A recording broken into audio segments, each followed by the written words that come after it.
Hi viewers, welcome to సినీ జోష్. ఇటీవలే baby సినిమాతో సూపర్ హిట్ ఖాతాలో వేసుకున్నాడు ఆనంద్ దేవరకొండ. రౌడీ హీరో విజయ్ దేవరకొండ తమ్ముడిగా సినీ పరిశ్రమలోకి అడుగుపెట్టి ఇప్పుడు తనకంటూ సపరేట్ ఫ్యాన్ ఫాలోయింగ్ సంపాదించుకున్నాడు. అయితే అతి తక్కువ సమయంలోనే కంటెంట్ ప్రాధాన్యత ఉన్న చిత్రాలను ఎంచుకుంటూ గుర్తింపు తెచ్చుకున్నాడు. బేబీ సినిమాతో ఆనంద్కు మరింత క్రేజ్ వచ్చిందనుకోండి. అయితే నిన్న ఆనంద్ పుట్టినరోజు అంటే మార్చి 15న అతని పుట్టినరోజు సందర్భంగా ఆయనకు సినీ ప్రముఖులు, అభిమానులు సోషల్ మీడియా వేదికగా బర్త్డే విషెస్ అయితే తెలిపారు. ఇక తన తమ్ముడికి పుట్టినరోజు శుభాకాంక్షలు తెలుపుతూ రేర్ ఫోటో షేర్ చేశాడు విజయ్. ఏదైనా గొడవ జరిగితే నాతో పాటు ఫస్ట్ తీసుకుపోయే అబ్బాయికి జన్మదిన శుభాకాంక్షలు, happy birthday Anand Deverakonda, love you too అంటూ తమ్ముడిపై ప్రేమను బయటపెట్టాడు విజయ్. ఇక ఆనంద్ దేవరకొండకు national crush Rashmika Mandanna wishes తెలిపింది. తన ఇన్స్టా స్టోరీలో ఆనంద్ క్రేజీ ఫోటోను షేర్ చేస్తూ హ్యాపీ బర్త్డే ఆనంద అంటూ పోస్ట్ చేసింది.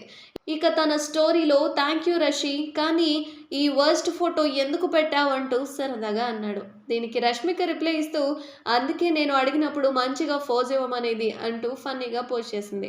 ప్రస్తుతం వీరిద్దరి ఇన్స్టా స్టోరీ ముచ్చట్లు సోషల్ మీడియాలో వైరల్గా మారుతున్నాయి. ఇద్దరు ఎంతో క్లోజ్గా సరదాగా మాట్లాడుకోవడం చూసి ఆశ్చర్యపోతున్నారు ఫ్యాన్స్. అలాగే రష్మికను ఆనంద్ దేవరకొండ రషి అని పిలుస్తాడా అంటూ కామెంట్స్ చేస్తున్నారు ఫ్యాన్స్.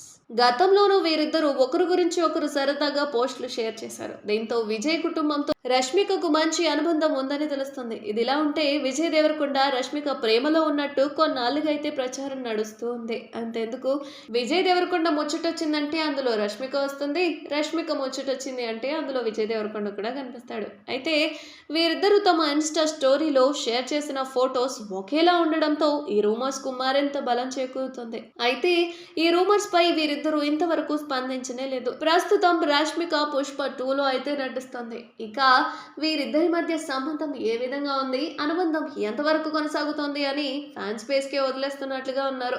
మరిన్ని అప్డేట్స్ కోసం చూస్తూనే ఉండండి అవర్ ఛానల్.